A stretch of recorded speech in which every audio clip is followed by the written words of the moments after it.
From Wish TV and the All Indiana Podcast Network, this is the News 8 Daily 8 Podcast with Wish TV's Kylie Conway. A Wish TV News 8 update. Hi, this is Kylie Conway, and this is your News 8 Daily 8 for Friday, April 29th. Some better chances for rain and storms are rolling in this weekend with some warmer temperatures, though. Even potential for stronger storms tomorrow, Saturday. Today, isolated showers are possible throughout the day.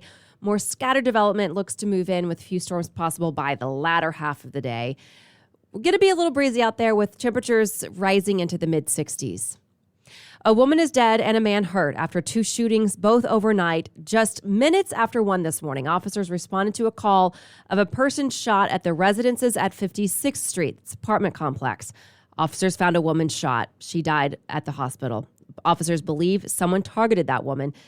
Another shooting last night at 10th Street and Girls School Road near Chapel Hill Apartments happened. Officers found a man inside a vehicle who'd been shot. He was taken to Eskenazi Hospital in critical condition. We have learned that he's now stable. An officer we spoke to at the scene pleaded with the community to help them stop the violence. Solving problems or disagreements using violence like this is not acceptable. Our city is better than this. We all want to live in a safe place and grow up in a safe place and know that our kids or our relatives are safe. And this is not the solution. There's better ways to work out your problems between each other. Homicide detectives are continuing to look for answers, and because the shooting at residences at 56th Street was a targeted incident, they say that the public is not in any danger. Police also say there were no witnesses, so if you know anything, you're asked to call IMPD. Police make progress in 4 Indianapolis homicide cases, announcing 6 arrests. David Villanueva, 19 years old, is accused of shooting 19-year-old Tyvon Moore this week. It happened Monday morning on Gray Street on the east side of the city. Jalen Frierson, 21, is accused of robbery and murder after a Saturday shooting inside a business on College Avenue. The victim was 31-year-old Eric Prier. 28-year-old Thomas Watson faces charges for shooting 31-year-old Carlos Hale to death. That case dates back to November in a business at 38th and Meridian. Also, 2 teenagers are in custody for the death of 19-year-old Jamal Houston. Officers found Houston late last week along railroad tracks near 10th and Tibbs. A man in Lafayette faces murder charges and more after a shooting during a block party in Lafayette. Police arrested Kevin McCaster after he was released from the hospital. He's held without bond. Police say a fight broke out early Sunday morning during a party at the Romney Meadows Apartments.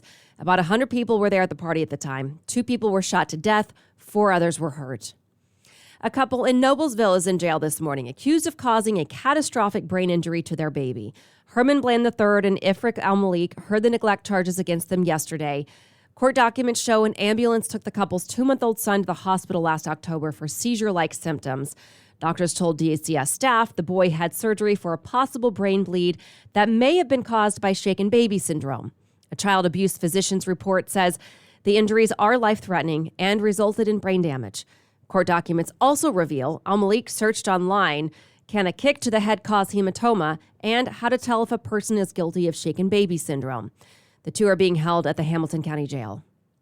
The Indiana Attorney General says Black Lives Matter may be breaking Indiana law. Todd Rokita filed a lawsuit against the organization this week to find out how it spent its money in 2020.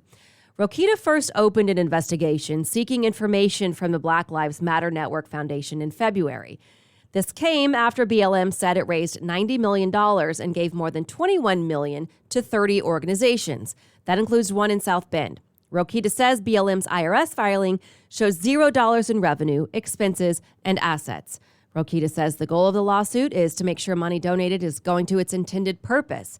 The Indiana Democratic Party responded saying, Todd Rokita's lawsuit against Black Lives Matter has little to do with law itself and more to do with a national partisan agenda. Rokita consistently shows the Indiana GOP has no plan for the state's future, just partisanship. IT-Mate is looking into possible progress in a severe backlog of rape kits in Indianapolis. Thousands have never been processed. Some date back to the mid-1990s. A federal grant and new DNA technology are allowing IMPD to process these kits. Beth White is the CEO of Indiana Coalition to End Sexual Assault and Human Trafficking.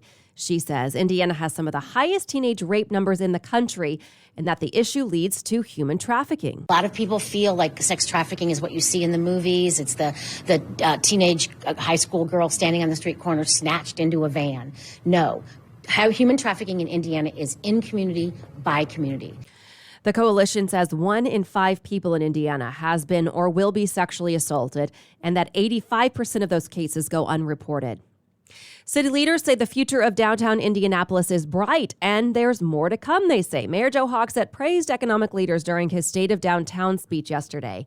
He noted city leaders' ability to host both the NCAA tournament in 2021 and most recently the College Football National Championship. Leaders also pointed out the 96% occupancy rate of multifamily apartments as a main reason people want to live downtown. Downtown Indy Inc. CEO Sherry Seward says the focus now turns to strengthening affordable housing downtown. We are still an affordable city. I would say our average rent to live downtown is around $1,400 a month. But if you also work downtown, you don't have that commute. You don't have to own a car. Downtown Indy Inc. says it's betting on people living downtown to help shape their vision. Critics of plans for a Westside sewage treatment plant may have reason to celebrate. Citizens Energy says it wants to step in and kill the project altogether. The Ben Davis Conservancy District planned to build the facility just north of I-70 on Tibbs Avenue. In its offer, citizens would buy the property with promises to lower monthly fees for 6,000 customers in that area. It would also eliminate the need for a new wastewater treatment. 450 people don't say, we don't want something if they're not sick of trying not to curse. iTeammate has been in contact with the Ben Davis Conservancy District, but no one with the organization is commenting yet. To the war in Ukraine, an American citizen has died fighting alongside Ukrainian forces. The family of Willie Joseph Cancel confirmed his death. Cancel was 22 years old and a former Marine working with a private military contractor in Ukraine. His family says that Cancel believed in what Ukraine is fighting for and wanted to be a part of it. The State Department says it's aware of Cancel's death and is monitoring the situation. Ukraine's emergency services say 10 people are hurt after a Russian missile hit a 25-story apartment building in Kyiv in the first attacks on the capital city in 2 weeks. The strike happened less than an hour after Ukraine's president met with UN Secretary General Antonio Guterres in Kyiv. A spokesperson says Guterres and his team are safe.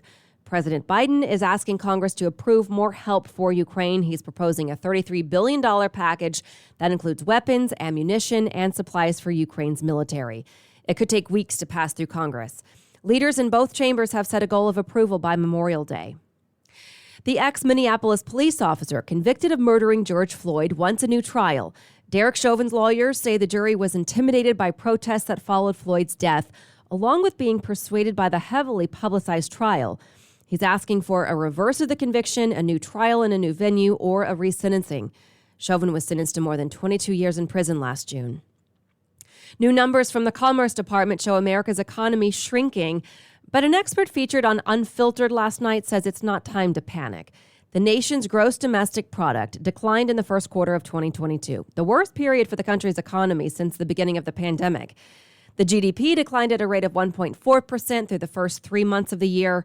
News 8's Phil Sanchez spoke with a UND economics professor last night on Unfiltered on what needs to happen to reverse the trend. Well, the Fed can definitely do some things. What they're doing is they're going to sell mortgages back into the market. They've been the only one buying mortgages since 2008. And so over the next 2 years, they've said they're going to sell mortgages, which will increase your interest rates. And they've also said they're going to increase the Fed funds rate, which is also going to increase your interest rates. That's the only way to fight inflation, other than cut government spending, but I don't think anyone believes that's going to happen. You can check out the full Unfiltered interview on wishtv.com. Real estate experts are blaming a lack of inventory for high home and rental prices. A new report from Standard & Poor's U.S. National Home Price Index shows home prices jumped nearly 20%, with no signs of going down soon. According to the National Association of Realtors, sales of homes fell in March to the slowest rate in nearly 2 years. One expert says he doesn't see a crash that could spell relief. I don't see where a crash comes from. Could you see a small decline? Sure. 5%? Sure. If interest rates keep rising? Sure. Experts say states need to take steps to create more affordable housing. President Biden says he will not consider forgiving $50,000 in student loan debt. He says he is considering eliminating some and should have an answer in the next couple of weeks.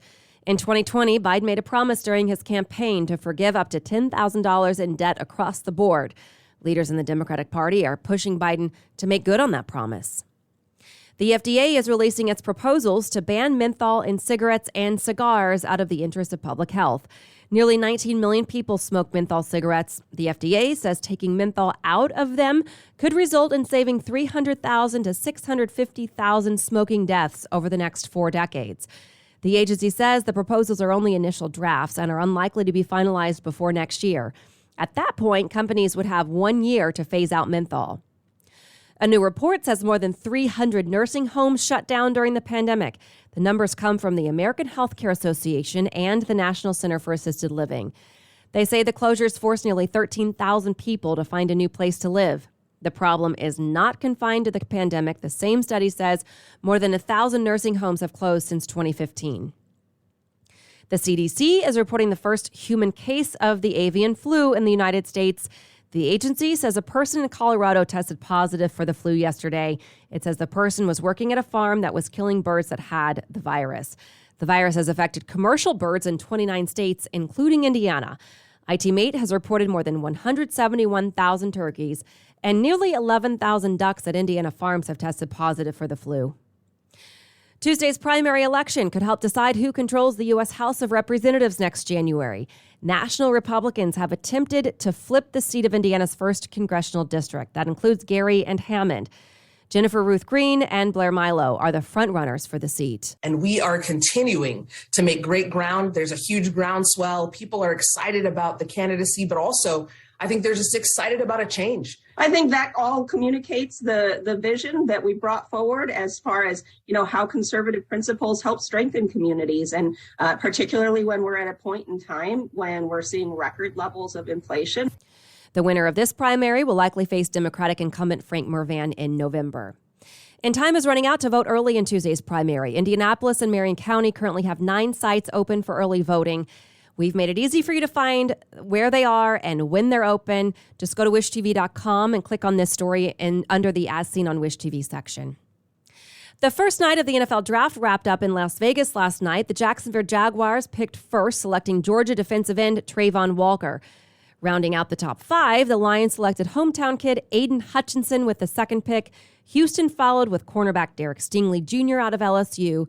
The Jets picked another corner, taking Sauce Gardner out of Cincinnati, and the Giants picked edge rusher Kayvon Thibodeau out of Oregon. Indiana was represented in the first round. 2 players drafted. The Baltimore Ravens selected safety Kyle Hamilton out of Notre Dame with the 14th pick, and Purdue edge rusher George Karlaftis was selected 30th overall by the Kansas City Chiefs. Today, construction will slow down a busy downtown intersection. Police are going to direct traffic to Illinois and Market Street, shutting traffic lights down for 8 hours. It's part of the Market Street revamp currently underway between Illinois and Monument Circle. The spectacle of homes will return ahead of the Indy 500. The 500 parade launched it last year as a pandemic alternative to the annual parade. Fans get to host porch parties and decorate their homes and yards in a race theme. Sign-ups are open now. Winners will be selected May 25th. They'll get a visit from IndyCar drivers and be entered into a drawing for a chance to ride on the IMS float in the 500 Festival Parade. You can register your home on wishtv.com right now. Just click on this story, also in the As Seen on Wish TV section.